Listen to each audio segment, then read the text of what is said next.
झारखंड के अंदर में वैसे तो कई योजनाएं धरातल पर उतारने की कोशिश किए हैं, उतारे भी हैं, उसमें पूरे तरीके से सफल रहे हैं सरकार। लेकिन एक योजना जो लेकर आए हैं जो है वो चुनाव से 2-3 माह पहले मैया सामान योजना, वो लोग अपने अपने तरीके से प्रतिक्रियाएं दे रहे हैं लगातार। इस बीच में आप लोगों के सामने वीडियो लेकर आए हैं। वीडियो में आपको दिखाने वाला हूं कि सिल्ली से विधायक हैं, माननीय विधायक अमित गुप्ता, यूं कहें तो अमित महतो, उनका बयान सामने आया है। वो क्या कुछ कहे हैं दोस्तों, मैं आप लोगों को सबसे पहले वो वीडियो दिखाने की कोशिश करूंगा, क्योंकि अभी इस बीच दोस्तों मैया समान योजना को लेकर तमाम जितने भी सकारात्मक भी कोई बात कर रहे हैं, कोई नकारात्मक कर रहे हैं, कोई अलग अंदाज से देखा जा रहा है। कोई किसी का कहना है कि ये राज्य के अर्थव्यवस्था को बिगाड़ने की कोशिश की जा रही है, क्योंकि बजट के स्तरीय पर अगर आप देखा जाए तो बजट इस राज्य को लेकर के अगर यहाँ पर हजारों करोड़ जो है वो मैया के खाते में जा रही है, तो इससे कई ऐसे जो चीज़ें हैं वो इफ़ेक्ट पड़ेगा। मसलन अगर देखा जाए तो राज्य में जो है वो इस तरीके से जो एजुकेशन मामले में थोड़ा सा पीछे है या स्वास्थ्य मामले में थोड़ा सा पीछे है, ब्रिजों का कहीं पर भी अगर काम नहीं हो रहा है, तो इन सब सारी चीज़ों पर बजट जो है वो लाना चाहिए। और ये बजट यहाँ पर ना आकर के मैया के खाते में जा रही है, वो कहाँ पर इस्तेमाल करें वही लोग जाने, तो ये अच्छी बात नहीं है। अब इस पर आप क्या सोचते हैं आप ज़रूर बताइएगा, लेकिन ये वीडियो सबसे पहले आप देखें कि जो है वो अमित महतो का क्या है कहना, ये क्या कह रहे हैं, आप लोगों के सामने वीडियो है। जयराम महतो आरोप लगा रहे हैं कि हमारे भी कुछ प्रत्याशी थे, उन पर भी लाठियां बरसाई गई। बोल रहे हैं कि रद्द करना जो मामला है उसको सरकार उससे बातचीत करे, जाकर के मिले। बड़े भाई हेमंत जी स्पेशली वो गंभीर है इन सारी विषयों को लेकर और सारी चीजें गंभीरता के साथ देख रहे हैं। हम नहीं समझते हैं किसी के साथ नाइंसाफी होगी। जयराम जी कह रहे हैं कि अगर सशक्तिकरण की ही बात हो रही है तो महिलाओं को आप पढ़ाइए लिखाइए, उन्हें मजबूत कीजिए, शिक्षा दीजिए। ये 2500 देकर के अपंग क्यों कर रहे हैं आप? ऐसी योजना है जो किसी को आत्मनिर्भर बनाने के लिए किया जा रहा है, लाया जा रहा है, उस पर पहल किया जा रहा है, तो इस पर गलत तरीके से बयानबाजी नहीं करनी चाहिए। नमस्कार, फॉलो अप देख रहे हैं आप। विशेष सत्र का तीसरा दिन है। बातचीत करने के लिए हमारे साथ सिल्ली के विधायक अमित महतो हैं। अनुपूरक बजट का प्रस्ताव लाया गया है और खूब उपलब्धियां भी गिनाई गई है। कितना कारगर होने वाला है ये अनुपूरक बजट? नहीं, कारगर तो खैर है ही, तभी तो हमें इतना बढ़िया मैंडेट मिला है और आने वाले दिनों में भी बेहतर करेगी हम और हमारी पार्टी सरकार, तमाम इंडिया गठबंधन की सरकार जो है, तो ये बेहतर कार्यकाल अपने 5 साल के पूरे करेगी और एक से एक नए इतिहास गढ़े जाएंगे, रचे जाएंगे, जो कि लोगों को, आने वाली पीढ़ियों को याद रहेगा। अभी जी कल हजारीबाग में की जो घटना है, छात्रों पर लाठियां बरसाई गई और कई छात्र घायल भी हो गए हैं। सीजीएल पर वो मुखर है, कह रहे हैं कि सीजीएल रद्द करना पड़ेगा। अमित महतो भी युवा हैं, क्या मैसेज देंगे और क्या स्टैंड है आपका? जी बिल्कुल, हमने कहा कि हमारी पार्टी और सरकार, हम तो कहेंगे बड़े भाई हेमंत जी स्पेशली वो गंभीर है इन सारी विषयों को लेकर और सारी चीजें गंभीरता के साथ देख रहे हैं। हम नहीं समझते हैं किसी के साथ नाइंसाफी होगी। जिस तरीके से कल की जो घटना है उसकी जानकारी मिली थी आपको? जी, कई लोग घायल हुए। जी बिल्कुल। जयराम महतो आरोप लगा रहे हैं कि हमारे भी कुछ प्रत्याशी थे, उन पर भी लाठियां बरसाई गई। बोल रहे हैं कि रद्द करना जो मामला है उसको सरकार उससे बातचीत करे, जाकर के मिले जो अभ्यर्थी हैं।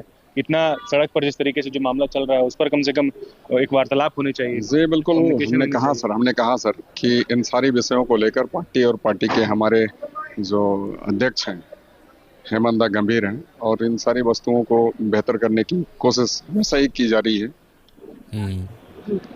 मैया योजना को लेकर के भी कुछ चर्चा है, कहा क्या जो बजट पेश किया गया है या फिर जो प्रस्ताव लाया गया तो वित्तीय भार पड़ेगा इस योजना को लेकर के।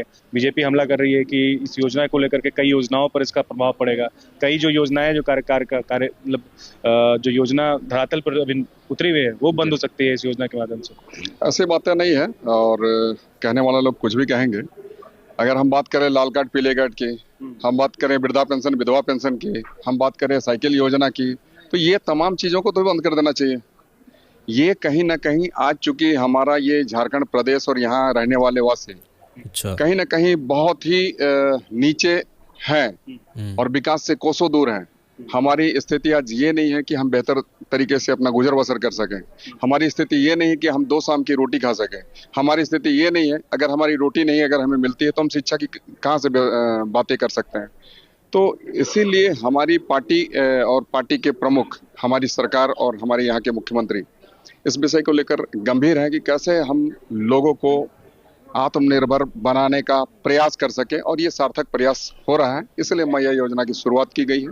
जयराम जी कह रहे हैं कि अगर सशक्तिकरण की ही बात हो रही है तो महिलाओं को आप पढ़ाइए लिखाइए, उन्हें मजबूत कीजिए, शिक्षा दीजिए।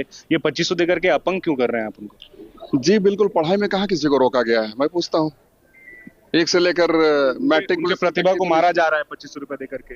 उनके अंदर जो टैलेंट होगा वो मैं अगर आपको आज 2500 रुपए दे दूं तो आपका टैलेंट खत्म हो जाएगा, कल से पूछना बंद कर देंगे क्या? नहीं सर ऐसी बातें नहीं है। ये कोई तर्क नहीं है। नहीं, तर्क बिल्कुल हमारी तर्क है। महिलाओं को देने की बात हो रही है। बिल्कुल बिल्कुल, अगर आज हम महिलाओं को देते हैं तो वो अपनी तरीके से अपनी दैनिक वस्तुओं को उसके ऊपर खर्च कर सकती हैं कि नहीं कर सकती हैं। अगर उनको कॉपी किताब की जरूरत है तो कर सकती हैं कि नहीं कर सकती हैं। तो ये चीजें कहीं ना कहीं, देखिए, एक राजनीति करना अलग चीज है और किसी पर आरोप लगाना गलत तरीके से, ये बिल्कुल ही निराधार है। क्या जवाब देंगे आप उनको? उनको नहीं, हम तमाम झारखंडियों को कहना चाहते हैं, जनता को ही जवाब दे दीजिए। समस्त झारखंडियों को कहना चाहते हैं कि ऐसी योजना है जो किसी को आत्मनिर्भर बनाने के लिए किया जा रहा है, लाया जा रहा है, उस पर पहल किया जा रहा है, तो इस पर गलत तरीके से बयानबाजी नहीं करनी चाहिए। उन युवाओं से मिलेंगे जाकर के जो जेएसएससी सीजीएल को लेकर के सड़क पर हैं? बहुत सारे युवा हैं सर। हम लोग तो युवाओं की समस्या को लेकर ही सदन में प्रवेश करते हैं, ताकि यहाँ से हर एक व्यक्ति को। तो वीडियो आप लोग देख चुके हैं दोस्तों, अमित महतो का, इस दिल्ली से विधायक है दोस्तों, और इनका ये कहना है कि देखिए गलत जो है वो सोच रखने वाले गलत तरीके से रिप्रेजेंट जो है वो करने की कोशिश करते हैं। अब यहाँ पर सीधे सीधे तौर पर यहाँ पर कई सारे ऐसे जो है वो एग्जाम्पल दिए गए हैं कि अभी जो इससे पहले धरातल पर उतारे गए हैं योजनाएं, उन सब सारी योजनाओं पर इफेक्ट पड़ेगी मैया समान योजना को लेकर के, या देश के अर्थव्यवस्था जो है वो बिगड़ जाएगी मैया समान योजना को लेकर के, या यूं कहें तो महिलाओं का जो एक सशक्तिकरण है, वो लोग जो एक उत्साह में रहते हैं, उन लोगों की जो एक ख्वाहिश होती है, और जो आप कह लेते हैं तो कोई काम करने की वो लोग उतारू होते हैं। मतलब अगर देखा जाए तो कोई उनके अंदर में अगर कला है तो उस कला को दबोच दिया जाएगा इस मैया समान योजना को लेकर के, इस वजह से कि हमारे खाते में तो इतना आ रहे हैं, हम इतना मेहनत क्यों करें। तो ये एग्जाम्पल दिए जा रहे हैं। अब इसको लोग किस नज़र से देख रहे हैं, आप किस नज़र से देख रहे हैं, या यहाँ पर यूँ कहें तो जितने भी पॉलिटिशियन हैं वो अपने अपने एतबार से क्या कुछ बयान दे रहे हैं, वही लोग जान रहे हैं। और इस पर आप लोगों का भी क्या है विचार, आप ज़रूर बताइएगा। तो इस वीडियो को शेयर कर दें। वीडियो तो आप लोग देख चुके हैं, बयान आप लोग सुन चुके हैं दोस्तों। मिलते हैं एक और नए वीडियो के साथ, तब तक के लिए खुदा हाफिज़।